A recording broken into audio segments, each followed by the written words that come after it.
na nagda-drug siya.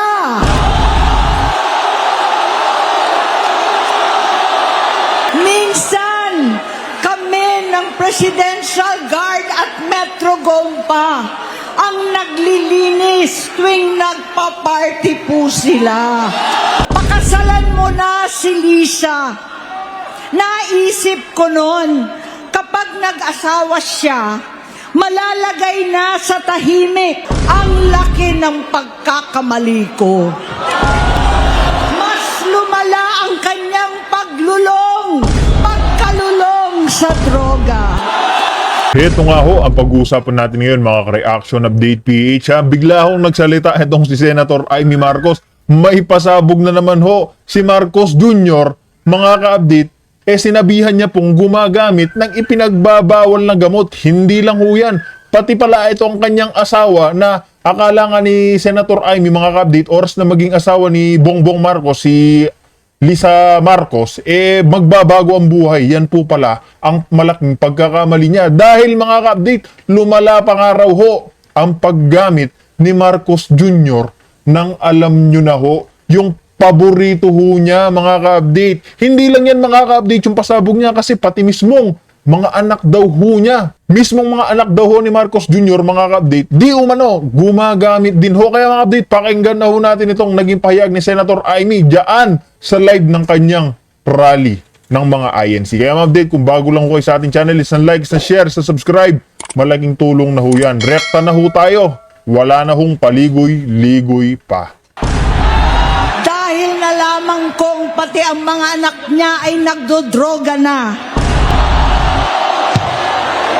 Kinasusuklaman ko pa ang pag-alok ng mag-inang si Sandro ng droga ang aking mga anak at iba pang mga kamag-anak. Heto nga ho ang pag-uusapan natin ngayon mga ka-reaction update PH ha. Bigla hong nagsalita itong si Senator Amy Marcos. May pasabog na naman ho si Marcos Jr. mga ka-update. Sinabihan niya pong gumagamit ng ipinagbabawal na gamot. Hindi lang ho yan. Pati pala itong kanyang asawa na akala nga ni Senator Amy mga ka-update, oras na maging asawa ni Bongbong Marcos, si Lisa Marcos, magbabago ang buhay. Yan po pala ang malaking pagkakamali niya. Dahil mga ka-update, lumala pa nga raw ho ang paggamit ni Marcos Jr. ng alam nyo na ho, yung paborito ho niya mga ka-update. Hindi lang yan mga ka-update yung pasabog niya kasi pati mismong mga anak daw ho niya. Pati mga anak daw ni Marcos Jr. Mismong mga anak daw ho ni Marcos Jr. mga ka-update, di umano, gumagamit din ho. Kaya mga update, pakinggan na ho natin itong naging pahayag ni Senator Amy dyan sa live ng kanyang rally ng mga INC. Kaya mga update, kung bago lang ho kayo sa ating channel, isang like, isang share, isang subscribe. Malaking tulong na ho yan. Rekta na ho tayo. Wala na hong paligoy-ligoy pa. Mga kapatid, mga kababayan, ako po ang magpapakilala sa inyo sa susunod na magsasalita. Siya po ay matagal kong nakasama sa House of Representatives. At ngayon ay kasama ko pa sa Senate of the Philippines. Ang aking kaibigan, ang aking kumare, Senador Amy Marcos.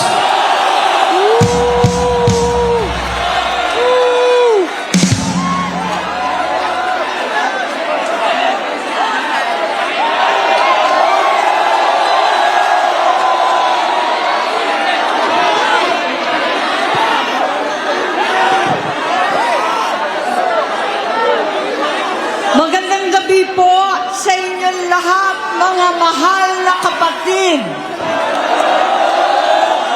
Ka-Israel, ka-Bien, ka-Erds, ka-Arnel, lahat ng ating minamahal na kapatid.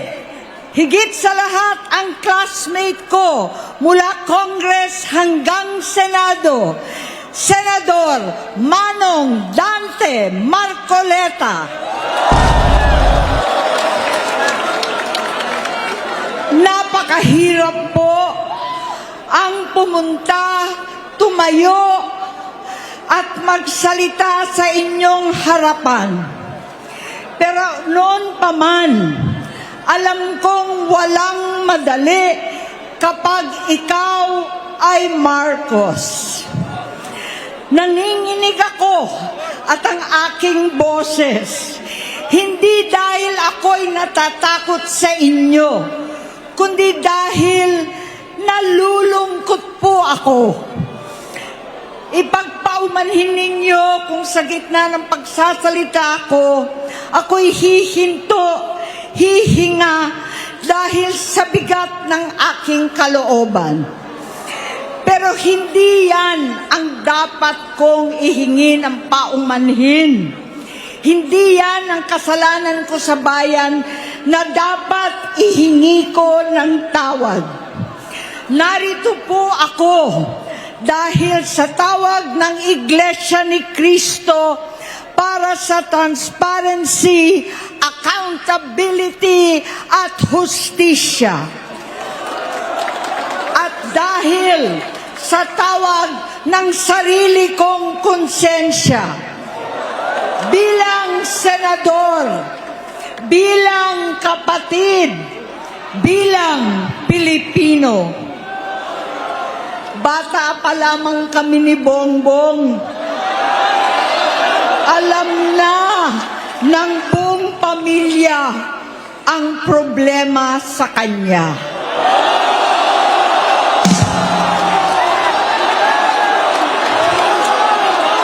Sa totoo lang, mababasa naman ng lahat ang mga testimonya ng aking ama patungkol sa kanyang ugali at gawain.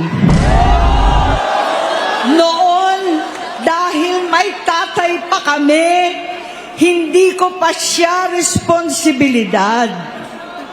Noong tumatanda, ay mas naging nakakabahala. Batid ko na nagda-drug siya.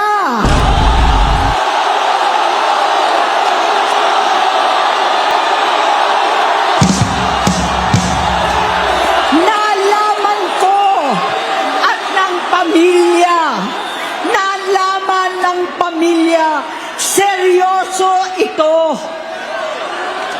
Minsan, kami ng Presidential Guard at Metro Gompa ang naglilinis tuwing nagpa-party po sila.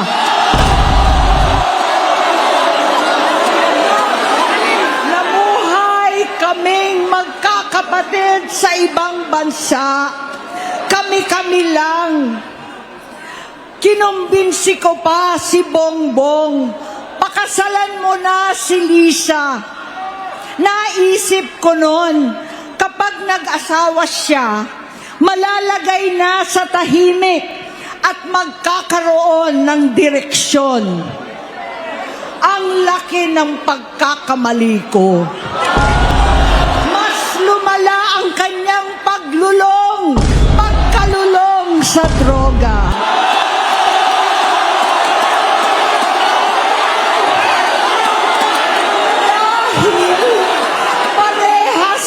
Silang mag-asawa.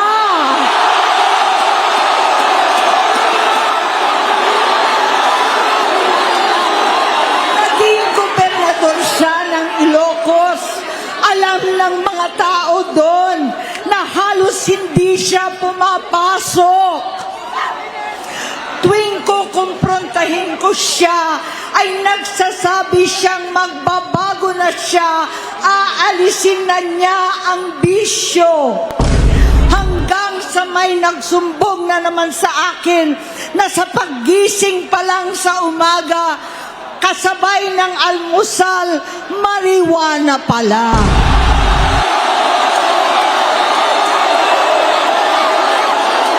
Maghapon sila. Lahat sila nagiinuman at gumagamit ng cocaine. Kasama ng asawa at barkada. Tulad ng ama ko, kinastigo ko ang mga barkada niya. Ang nasirang si Bong Dasa, si Edvi Cruz, Inigo, Tony Boy, Sap Anton, alam po ninyo yan. Paano nagre-resign na sa takot ang mga pulis nila at staff dahil sa lumalalang bisyo? Inayos ko sila dahil gusto niyang ituwid ang buhay niya. Gusto niyang mag-vice-presidente. Hindi siya pinalad at lalong nagkaroon ng oras para sa bisyo. Simula noon, naging malabo sa amin ang lahat. Kaysa mag-away, bigla na lamang lumayo ang loob namin sa isa't isa. Noong 2016, kasabay ng kampanya ni dating Pangulong Duterte laban sa droga, lumabas ang pangalan ni Bongbong sa listahan. Nakasama siya sa listahan ng mga celebrities, mga artista, Maricel Soriano at iba pa. Masinsinan kong kinausap si Pangulong Rodi. Halos manikluhod ako. Sinabi kong ayon sa kapulisan, dapat unahin, usigin ang mga pusher at saka na lamang sagipin ang mga user. Naligtas si Bongbong. Labis ang takot ko at pag-aalala. Kinausap ko siya at nagsabi siyang talagang siya ay nagbabago na. Muli at lagi, hindi ako nawalan ng pag-asa. Ako'y naniwala ulit. Mula noon na natatanggap ko na lang na balita tungkol sa kapatid ko ay regular na pagpapadoktor. Kaya kumalma naman ako.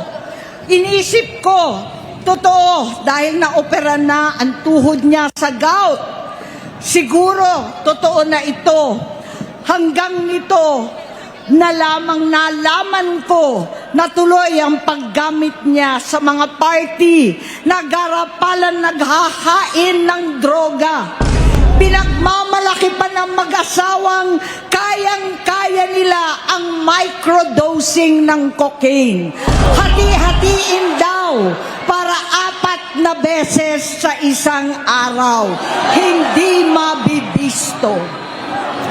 Ang pampapadoktor, pinalabas nilang pag-stem cell. Nagpapalit daw ng dugo, nagpapa-blood transfusion. Kayang-kaya raw, hindi ko maintindihan ang pinagsasabi. Noong 2021, kahit papano, nagkikita kami at nagkakausap. Sumamba siya sa aking talagang hinintunan niya. Naniwala ako kasi sabi niya gusto niyang tumakbo. Ang sabi ko, tutulong ako sa abot ng aking makakaya. Ipinakilala ko si Bongbong kay Inday. Naging magkatandem sila. Pagkatapos noon ay biglang hindi na niya ako ulit kilala. Kahit si Inday, nagtataka. Bigla ko na itsapwera. Kahit ganon, nangampanya pa ako para sa kanya. Kahit si Inday na lang ang aking nakakausap. Hindi ko alam bakit ako nakaban sa headquarters nila sa Mandaluyong. Hindi ko alam bakit walang nagre-report sa akin tungkol sa kampanya.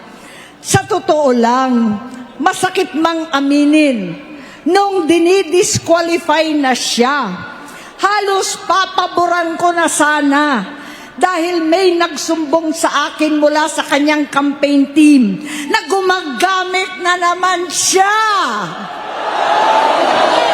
Nung sinabihan ko, siya at mga taong nasa paligid niya, nagkaisa silang tuluyan akong alisin sa kampanya na ako naman ang bumuo. Sinabi nilang gusto ko na siya ay ma-disqualify para ako ang pumalit.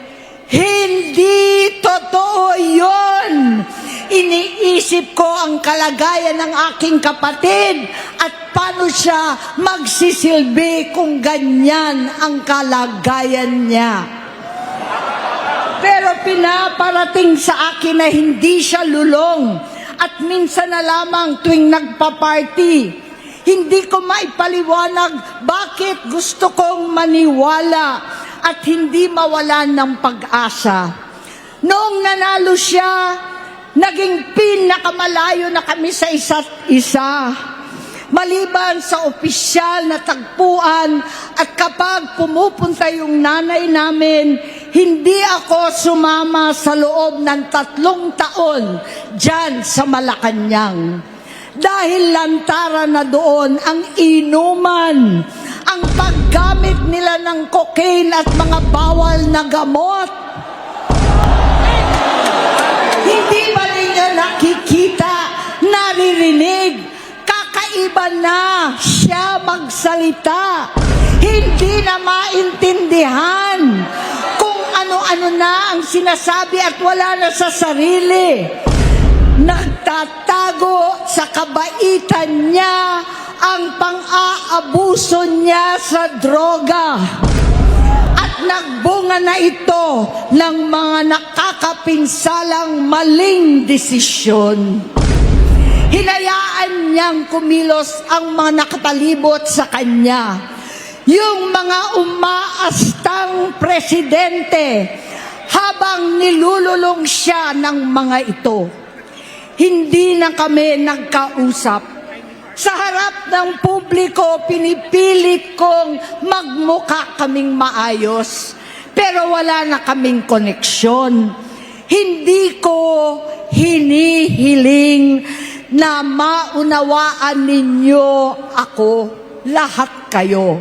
Sa palagay ko, ang makakaunawa lamang sa akin ay ang mga pamilyang may pinagdaanan sa adiksyon, sa inom, sa sugal, sa alak, sa bisyo, higit sa lahat, sa droga. Pagka hindi ko siya nakakasama, buong aking loob na ipasok sa institusyon, ipagamot, iparehab ko na yan. Pero tuwing maghaharap kami noon, hindi kaya ng aking kalooban na gawin yon. Tuwing magsasabi siya sa akin na magbabago na siya, hindi ko siya kayang tiisin. Hindi ko kayang ipagkait sa kanyang pagkakataon at pagbabakasakali, umaasa ako at laging nananalangin na sana, oo nga, nagbago na siya. Hanggang dumating ang 2024 at 2025, yung bisyo niya na ang dahilan ng pagbaha ng korupsyon, kawalang direksyon at maling-maling mga desisyon. Walang accountability, wala nang hustisya. Hindi na niya alam ang nangyayari. Hindi na pinapaalam sa kanya ang mga pangyayari. Sinamantala ng mga ito ang paggamit niya ng droga. Kinangkam na nila ang kaban ng bayan habang ang mga dating tumatawag sa amin ng magnanakaw ay nakakita ng pagkakataon sirain ang lahat. Nagagamit na nila si Bongbong para sirain si Inday. Itinutulak pa nila si Bongbong at ang bayan sa bangin para umastang tagapagligtas. Mula sa pagtraidor at pagpapahamak kay VP Inday, sa confidential funds na kung tutuusin ang galing naman sa opisina ng Pangulo, hanggang sa pagpadukot sa dating Pangulong Duterte para itapon na lamang sa ibang bansa. Ang kabaitan ni Bongbong ay naging kalupitan. Garapal pag-aaralan ng pagtatakip sa kanya ng mga nasa Congress, sa Senado, mga miyembro ng kabinete. Kitang-kita na ng taong bayan, wala nang puwang ang kahihiyan. Para bang nauulit ang bangungot ng kasaysayan dinamas namin noon. 68 years old po ang tatay ko nung pinatalsik sa pwesto. 68 years old na rin si Bongbong ngayon. November 17 din, noong 2021, nung nakumbinsi ko si Inday na magbise kay Bongbong. November 18 po, bukas, ang ikatlong araw natin. 9 na taon na nakakaraan, saktong November 18 pa talaga, na pinalibing ni Pangulong Duterte ang tatay ko sa libingan ng mga bayani. Halo-halo na ang aking nararamdaman, pero alam kong ito ang dulo at hangganan ng aking pagtitiis at pananahimik. Hindi na tayo mananahimik. Dahil nalaman kong pati ang mga anak niya ay nagdodroga na. Kinasusuklaman ko pa ang pag-alok ng mag-inang si Sandro ng droga ang aking mga anak at iba pang mga kamag-anak. Yan ang hindi ko na mapapalampas. Sa loob ng halos 4 na dekada, wala akong ibang pinangarap kundi maipakita sa sambayanan na hindi kami masamang tao. Hindi masama ang pamilya Marcos. Gusto kong ibangon ang dangal ng aking ama. Sa pamamagitan ng nagpagtatrabaho para sa bayan, sinikap kong maging mabuting gobernador, kinatawan, senador. Hindi ako halos nagpapahinga para makapag-iwan sana ng legasiya na kapag sinabing Marcos, nabawi na namin ang tingin sa nakaraan. Ngunit sa kagustuhan kong maging responsableng anak, matupad ang pangako ko sa aking ama, nabigo akong maging mabuting kapatid. Naging mahina ako kay Bongbong.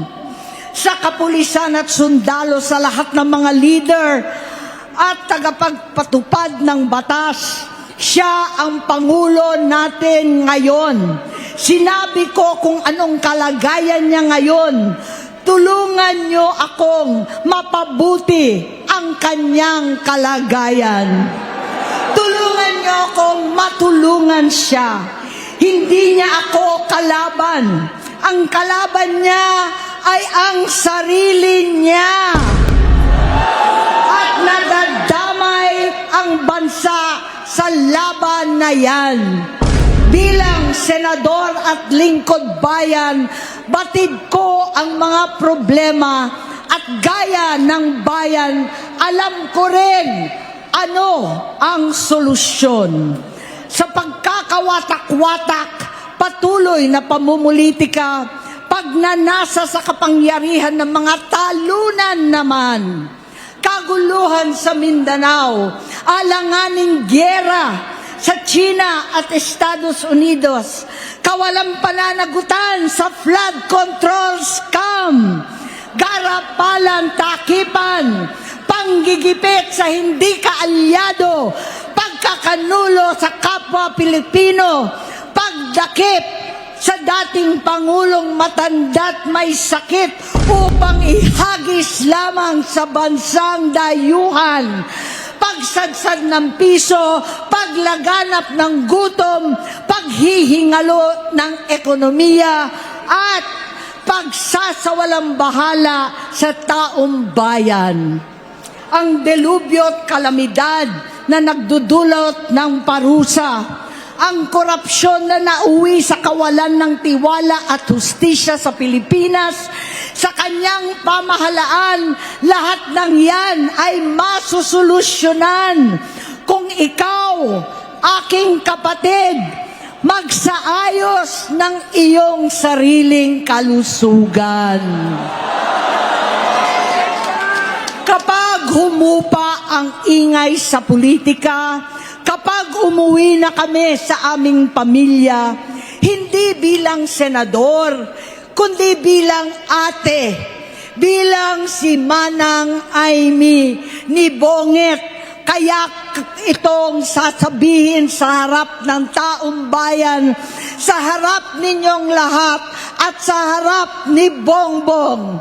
Bonget, magtatatlong taon na tayong hindi nagkakausap. 3 taon ko nang sinusubukan muli na ako'y pakinggan. Siguro ngayon ay makakariting ng buo ang gusto kong sabihin. Walang mababawasan, hindi madadagdagan. Bongbong, nag-aalala sa iyo si Manang. Tuwing nakikita kita sa TV, gusto kitang puntahan. Napakalaki ng pinagbago mo. Itsura, pagsasalita, takbo ng pag-isip. Minsan, napapatanong ako sa sarili ko, ikaw pa ba yan? Si Bongbong ba talaga yung nakikita ko? Pero ako, ading ko, ako pa rin ito.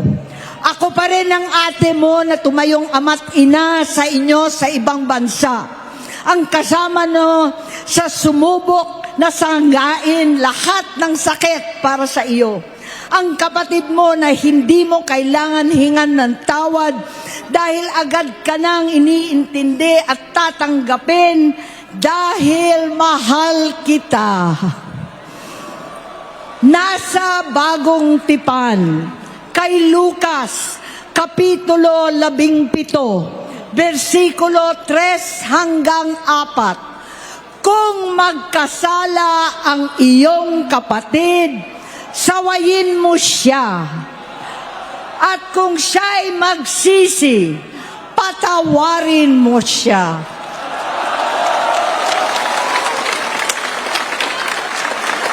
Tama na, ading ko. Tapusin mo na ang paghihirap mo at ng bayan. Gaya noong umalis tayo sa palasyo, kaya ko pa rin hawakan ang iyong kamay, huwag kang matakot. Malaki na ang dulot sa iyo ng droga. Sinisisi ko ang sarili ko dahil hindi ako nakinig sa mga sumbong. Hindi ako nakialam. Hindi ako maniwala, pero hindi pa huli ang lahat. Tama na, ading ko, magpahinga na tayo. Umuwi na tayo, magpagamot, magpagaling at nangangako ako, hindi ako malilingat, hindi ako magkukulang. Lahat ng kasama mo ngayon, hindi natin kasama sa pinakamadilim na bahagi ng buhay natin. Kasama mo sila ngayon dahil nasa taas ka pa. Ako at ang ating mga tunay na kapatid dito sa Luneta ang kasama mo kahit magdilim ulit ang lahat. Talikuran mo ang iniisip at ibinubulong nilang ambisyon. Unahin na natin ang kalusugan mo dahil sa adiksyon nabigyan mo ng malubhang karamdaman ang buong bansang Pilipino. Matatanda na tayo, sakitan na si Mami, alagaan na lang natin ang isa't isa. Kaliwat kanan man ang panghuhusga sa akin, malinaw sa aking puso na dapat mauna ang Diyos, ang bayan, pamilya at sarili. Hanggang sa mga oras na ito, Bonget, gusto kong malaman mo na hindi kita sinusukuan. Hindi ko kakayanin kung mapapahamak ka. Kaya hinihingi ko na tayo'y umuwi na, mamahinga alang sa iyong kalusugan. Kaya kung mabigo at mawala sa iyo ang posisyon, pero hindi ko kayang mawala ka sa amin. Ayusin mo ang sarili mo. Magpagamot, alisin ang droga sa iyong sistema. Wala akong ibang gusto kundi gumaling ka, malampasan natin ito muli. Dahil wala akong ibang hinahangad bilang ate, kundi maging masaya ka, maging ligtas sa panganib, malusog, matagumpay sa buhay. Itama ang mali, labanan ang adiksyon, at ako hindi kailanman aalis sa iyong tabi.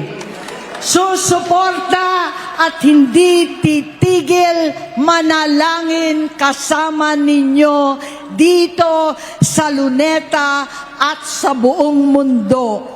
Dahil iyon naman ang tungkulin at ibig sabihin ng salitang kapatid, kapatid, mabuhay kayong magkakapatid.